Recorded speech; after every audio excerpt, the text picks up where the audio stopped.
A yogini with 30 plus years practice experience, Kathryn received her BA from Yale with a self-designed degree in environmental studies and theater, and is also an ordained minister with the Universal Life Church. So please welcome Kathryn Blume. Thank you so much, Sarah. I really appreciate all of you and what you're bringing to the table here. My name is Kathryn Blume. I use she, her pronouns, and I'm about to screen share live for the first time in a long time. So hopefully this will work out just fine. There we go. We want that. And okay. And let me get this together. There we go.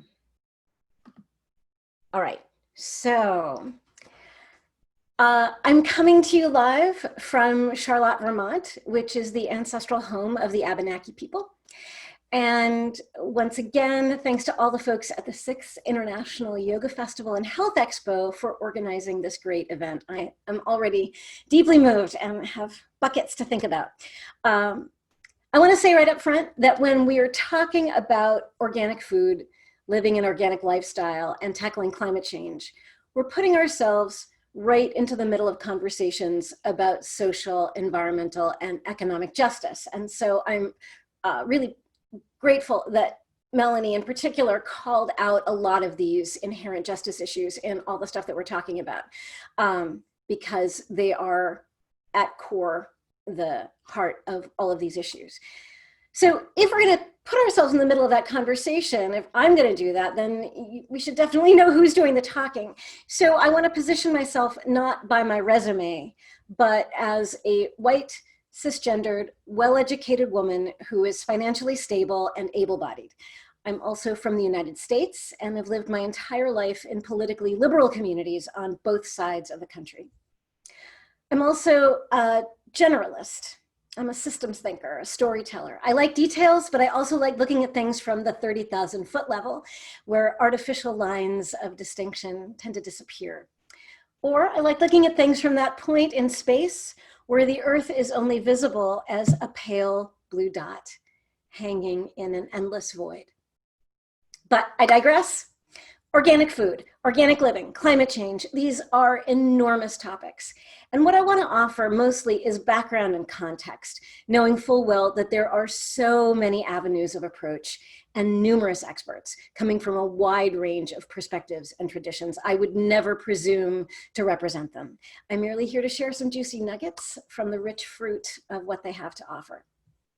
And I'll also be talking about this primarily from my perspective, living and working in the US, which, as we've been articulating more and more clearly these days, is a country built on a foundation of colonialism, genocide, slavery, and white supremacy.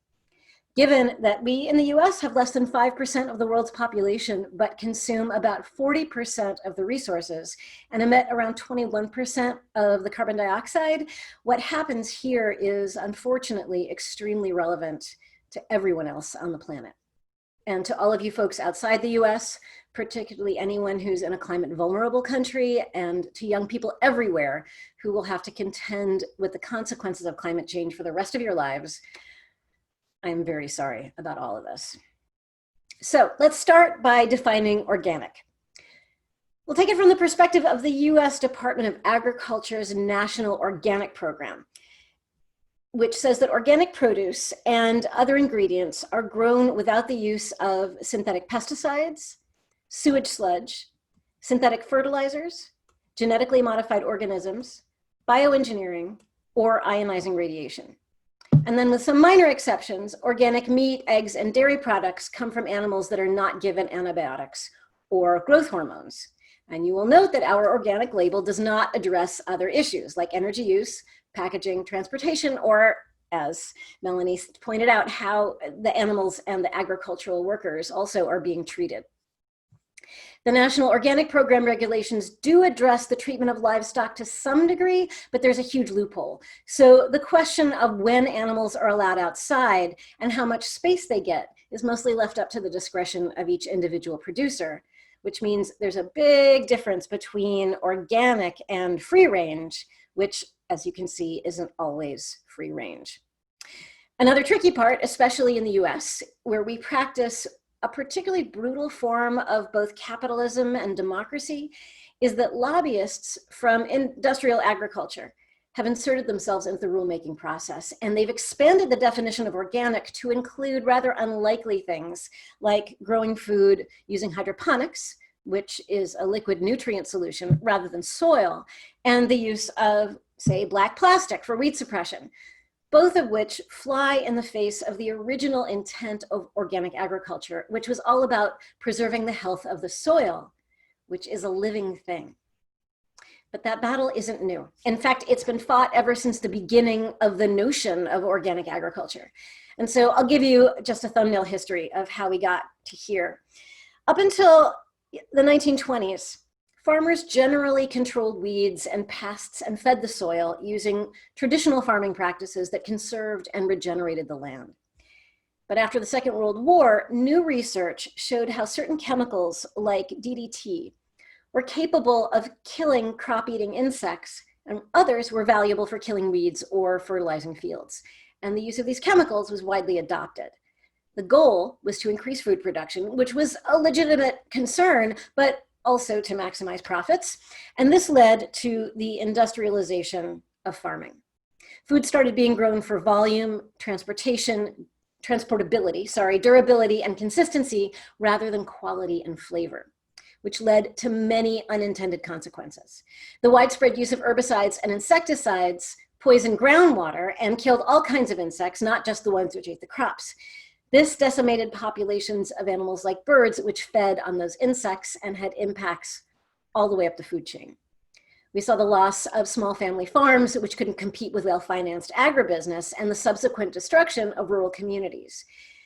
Industrial agriculture focuses on monocropping, which means growing thousands of acres of one thing, like corn or soybeans, and only a few varieties. And this has led to a loss of genetic diversity. In the US, we've lost about 90% of our historic fruit and vegetable varieties. For example, of the 7,000 apple varieties that were grown in the 1800s, fewer than 100 remain, and you generally only see a handful in the grocery store. Monocrops have also increased vulnerability to the impact of insects or disease, and one of the places we're seeing this get played out right now is with bananas. There are hundreds of banana varieties, but the Cavendish cultivar, which accounts for pretty much all banana exports in the world, everyone's familiar with this banana, it's now desperately threatened by a fungus called tropical race 4, and that threatens to take down the entire banana industry. We're seeing soils depleted of nutrients and microorganisms, and a massive loss of topsoil, which takes 100 years just to form an inch. We're seeing the overuse of water, including growing food in places where it's not meant to be grown, like the desert. This compounds the problem now of climate-driven drought. Industrial agriculture is also very energy intensive. We use fossil fuels to grow, process, ship, and package food. We've also seen a mass migration into the US for farm labor, and we've seen horrible treatment of farm workers, including exposure to those pesticides and other chemicals. And that migration from the global South is part of what's fueled the drug war in the United States and profoundly racist immigration policies. As Melanie said, there's also the terrible treatment of animals, which is a big part of why so many people, including many of you, are choosing to be vegetarian or vegan. Industrial agriculture is also not so great for the health of the people eating the food that's produced either. The food tends to be low quality, low nutritional content, and doesn't taste very good. So in response to many of these problems, the modern organic movement started in Europe in the early 20th century, and then later spread to the US and around the world. And the primary starting point and focus was improving the soil's health. Like I said, the soil, it's not just dirt, it's a living thing. Now, this doesn't even take into account traditional agricultural techniques, which have been in continual use for generations. But one of the issues with climate change is that those techniques rely on stable, predictable weather patterns, which don't really exist anymore. This can lead to civil unrest. Syria is a prime example of that. In 2006, the worst drought in 900 years ruined farms, decimated livestock, and forced upwards of 1.5 million rural people into the cities alongside an influx of Iraqi refugees.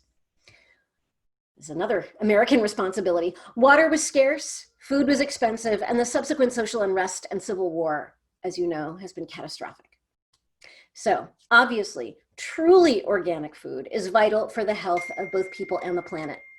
But another challenge is that it's more expensive than food grown by industrial farming techniques, and it's still incredibly difficult for small farmers to compete. In fact, organic food, which looks like it came from a small farm that you see in the grocery store, may very well have come from a small farm that got bought up by a giant agribusiness and is using the small organic farm kind of as their beard.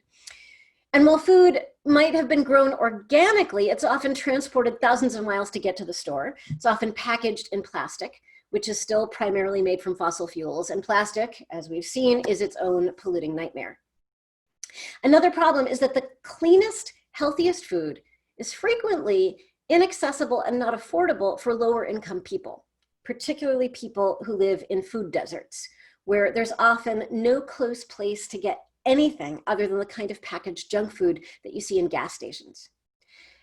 So the primary takeaways around organic anything, be it food or clothing or any other kind of products, is that you still have to do the research to know where your stuff is coming from. And it's vital to support local organic farmers. I've heard it said, and I love this, that everyone should have a farmer the way they have a doctor and someone who cuts their hair. We also need to support farmers markets, farm-based subscriptions, which are known as CSAs, community-supported agriculture, community gardens, farm-to-school and farm-to-table programs. It's important to support urban agriculture so that anyone can grow and eat fresh food right where they live. And in the realm of urban agriculture, I get a lot of inspiration from a guy named Ron Finley, who, whoops, that's organic.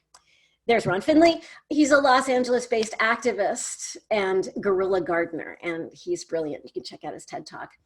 It's also good to grow your own food, which is both great for mental health. It's a big part of my mental health program. And then it also helps build resilience into food systems during times of stress or impact, like, say, climate change or global pandemics. We also need to move beyond the official designation of organic, which, as we've seen, isn't really as wholesome as we might hope, and start to focus on restorative and regenerative practices that improve soil and water health, that sequester carbon because agriculture can do that, that increase the nutrient density of our food and promote food as medicine. In fact, it's a big part of why the global cannabis legalization movement, and I'm actually working in the cannabis industry right now, is so important. Cannabis is fast growing, it's easy to grow, you can get food, fiber, fun, medicine, fuel, building materials, semiconductors. I've seen hemp guitars. You can clean up contaminants in the soil. And of course, cannabis is an enormous social justice issue. We know the drug wars have been a failure. They didn't decrease drug use, and they destroyed lives and communities primarily with people of color. It's also led to the militarization of the American police force and a buildup of what we call the prison industrial complex. It's also given a leg up to Big Pharma's approach of treating symptoms, not working for wellness. And we might note that part of why people are so unhealthy and on so many pharmaceutical medications has to do with their crappy diets. And it's not even think about, or we should think about, all the waste from the plastic pill bottles. And it's important to note that plastic, for the most part, isn't easily recyclable. And the stuff that is frequently tossed into a recycling bin isn't actually being recycled anymore because China stopped taking our stuff, though China is still the world's largest emitter of greenhouse gas, which is a good segue for talking about climate change.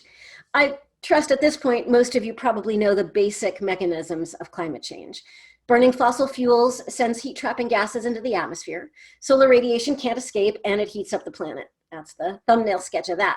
And it's why they're called greenhouse gases, because they act like the glass in a greenhouse to trap heat. The most common greenhouse gases include water vapor, methane, and carbon dioxide, which is the one that gets the most attention, although actually methane, which in fact in some instances comes from cow farts, is even worse.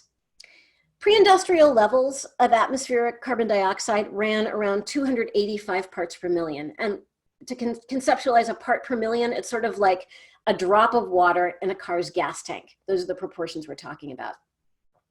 James Hansen, who was the former chief climate scientist at NASA, said the safe upper limit for carbon dioxide in the atmosphere is 350 parts per million, which is where the International Climate Action Group 350.org got its name.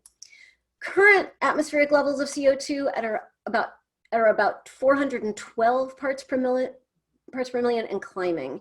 And while there was a bit of a pause during the heart of the pandemic, things are shooting right back up again. And it's important to acknowledge that climate change is fundamentally a direct result of that brutal form of capitalism and democracy that I mentioned. It's a legacy of resource extraction, of colonialism, of slavery.